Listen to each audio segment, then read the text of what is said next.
After the email, we return back to Puffoon so we can encounter Bri Puri again. She is out in the runway, where she asks us to talk to the King of Puffoon, King Saphiro. Went up to the top of the city to his castle and talked to him about his former business partner, Kale. Ah, that sounds familiar. TLDR, he wants us to straight up kill him, and make sure the control of the Space Fleet is under Puffoon control and not his control. However, we find the Millennium Gummy, so if you're ever lost, you can talk to Twigamitis, the fortune teller, down Honey Mint, White Caramel, Fudge Flake with melty butter and syrup and whipped cream on top. You know, the classic or yeah, just Honey Mint. Mine's better though. If you talk to him, you're able to find a giant seed where Master Macadamius is, and if you use Chai's magic on it, the sprout will grow to the top and lead us to the next dungeon, which is the Conscious Ruins. Welcome to the Conscious Ruins, probably one of my favorite dungeons in the game due to the nice rewards, unique enemy designs, slick dungeon design, and this catchy speed this side of Baklava. If you're ever feeling overwhelmed by the enemies in this location, don't forget that there's a shop that sold expensive items down in Benarakashi. It has very great equipment that hits great bonuses. If you play your cards right with your beer up to this point, you can get some good equipment for Chai, Lassie, Mocha, and even the protagonist for the upcoming enemies and boss of the dungeon. And if you're ever low on funds, you can easily sell the pirates living in your bottomless inventory. Would you really sell good old what's the matter with ya? Anyways, I'm getting off topic. Let's talk about the foes of this time-struck land, starting with the Scarecrow. The Scarecrow is a wood mage with a singular attack and a squishing move, and he's now going to start getting a lot stronger with higher HP. You'll fight this guy frequently, but it's a benefit because if you defeat them, you can obtain the Lucky Clover, which increases the chances of getting item drops. If you have Chai and the wood edit character Tom Yam, plus use Slippy Oil, your chance of getting an item drop is significantly higher.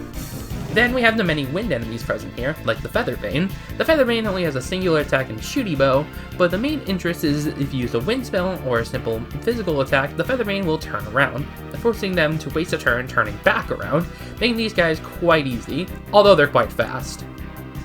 We also have the Pandamon. This freaky looking monster chills in the back playing on the flute or whatever this thing is, having 2 attacks in Clarion Call, an AoE attack, and Disharmony, another AoE attack that can lower your defense. Not as strong as everyone else, but can still be quite annoying.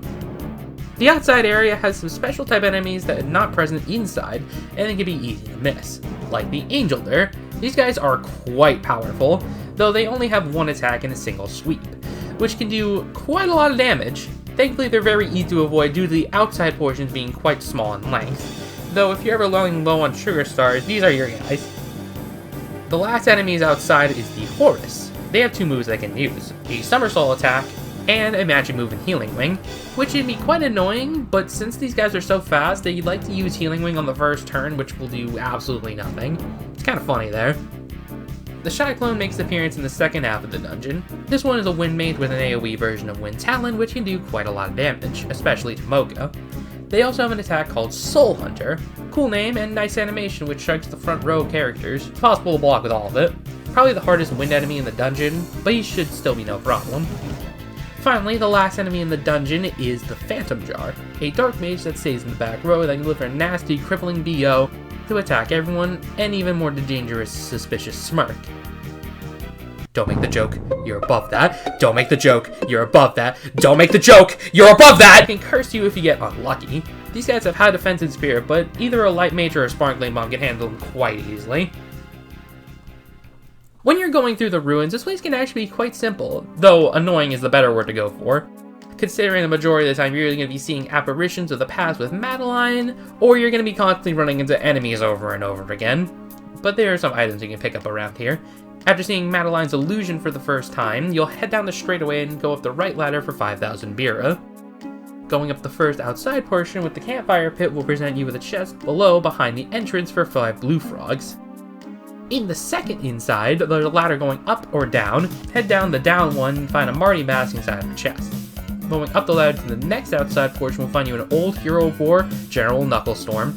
It'll ask you to just leave, but you know, you can just ignore him and go to the HP and MP pot for some free sugar stars, a warp point located right next to that pots, and next to that is a putty pea in a chest.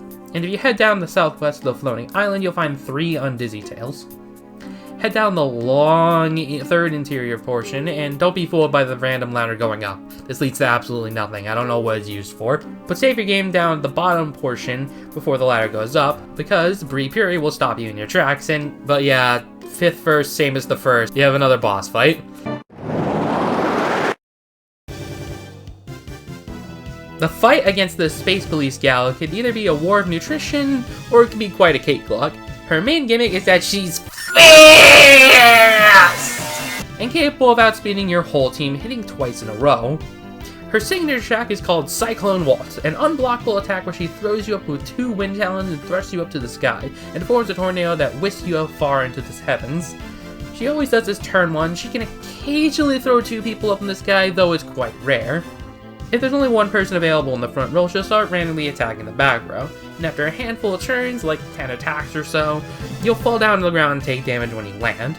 That's not her only attack though. Her other attack is Sonic Saber. See, that Sonic joke was needed 30 seconds ago for this exact move, get it? Where she lunges you at lightning speeds, and it's possible to reflex guard, but at that point you might as well guess where she's going to stab, and doing this twice in a row can be quite deadly.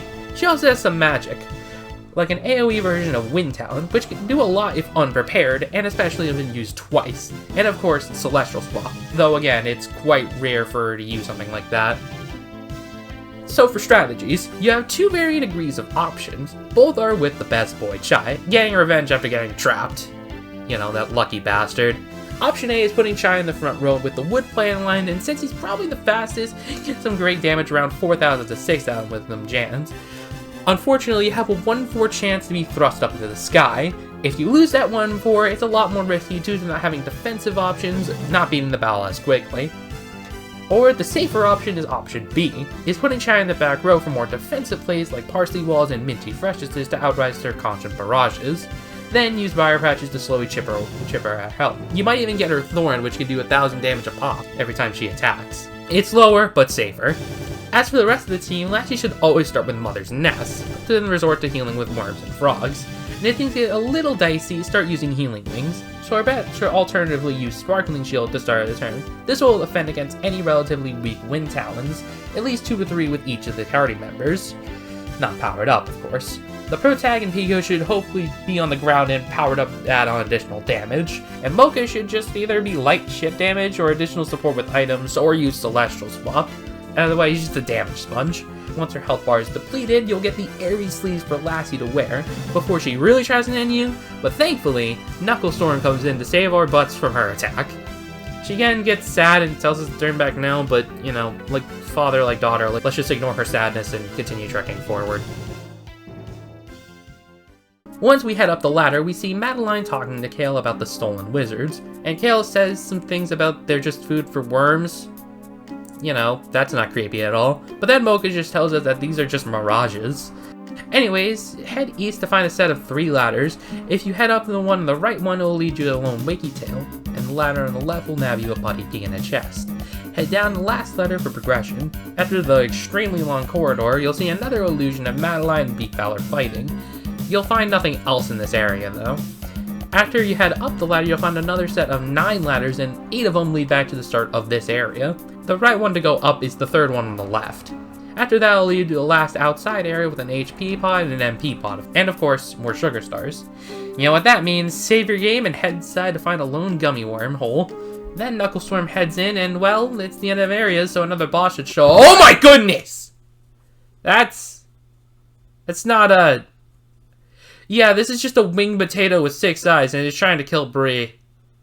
Oh yeah, now he's after us. That's not good. So this is the Odd Beetle, the first true light boss in the game so far. And quite dangerous if not played carefully. The main gimmick doesn't show up until it's more injured. It will use Sleeping Cocoon to trap a party member in a cocoon until it breaks open a couple turns later. Unlike the previous boss fight against Pori, this creature can trap anyone on the field, regardless if you're in the front or back row. If this guy catches someone useless like the Dark Pro Tag for damage, or especially Lassie, you might be in for a much harder battle. Especially when it has someone cocooned, it will start using Riot Cocoon, which will attack everyone on the field with some crazy damage. Same with Cocoon Burst, and it could be impossible to block this because it's an AoE attack.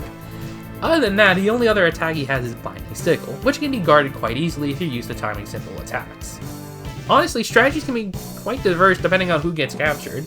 Chai, Sorbet, Mocha, and Light Protect are probably the best characters to get captured because they don't really have too much purpose in this battle aside from attacking on damage or adding some more defensive options. Pico and the Dark Pag are quite risky to lose considering they're heavy hitters in the fight, but with everyone else's defensive options you might be able to outlast the Beetle's attack. If he captures Lassie, things might get really messy. Prioritize healing with Shy because he has the Garden Mitts. If you also have the Light Protagonist on you, it might be good to use her healing moves as well. And guard with the rest and attack when it seems safe to heal afterwards. Also, don't be afraid to go back and use Celestial Swap on weaker enemies so you can be powered up for this battle. This gross creature doesn't have any match to speak of. Once you safely take down this disgusting monstrosity of a design, you'll get the Fairy Tiara from this. Wait, why? What? And afterwards, mourn the loss of our beloved enemy. You may be a thorn on our side for quite a while, and your outfit is really tacky, but I can commend you for slipping under the radar for so many Twitter artists for so long. They would absolutely take advantage of you. But you will not be forgotten.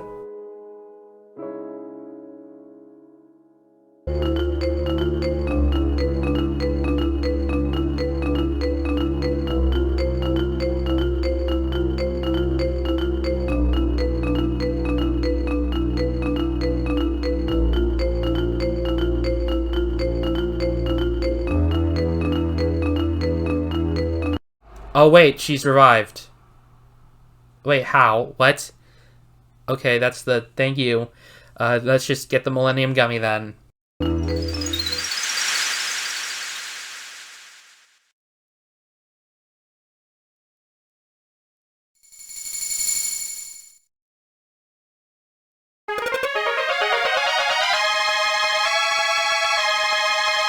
Now after that insane event, we leave to see Madeline's apparition one last time. Doing what exactly? I don't know. It doesn't really tire in getting captured or anything. It always confused me. But now, Sorbet recommends that we should head over to Raisin to get Gratidine to fix our ship for us. We have nothing left to do in this place, so let's head off to Raisin. But of course, this episode wouldn't be complete without one egg character. And this time it's the fluffy chicken we find in the hen house. Chicken! Yes, this is Nog. I love everything about this creature. He is one of 7 available egg characters you can acquire from tag mode. You need either 1, 15, 30, or 60 tags to get a shot at getting this egg, or if you didn't get it on that try, Gamelal and Gren will give you the last one. As for Nog himself, aside from being a literal baby, he's a wind mage with some interesting skills. His main skill is called Hugging, which can heal some HP and MP, but it will give the numb status, which will make you skip a turn. Next is the 2 magic spells being Pterodon and Pelican Egg, which has the chance to increase your speed of your team by 20%, though it's quite rare to happen. Finally, the out-of-battle ability is when looking at a gummy wormhole, you'll skip the battle and it'll just be included in your inventory, kind of similar to Sorbet's magic. Yeah, Nog's kind of weak. Definitely not terrible, your healing is better than nothing, but speed can be useful, but it's inconsistent. You're better off getting the other ones.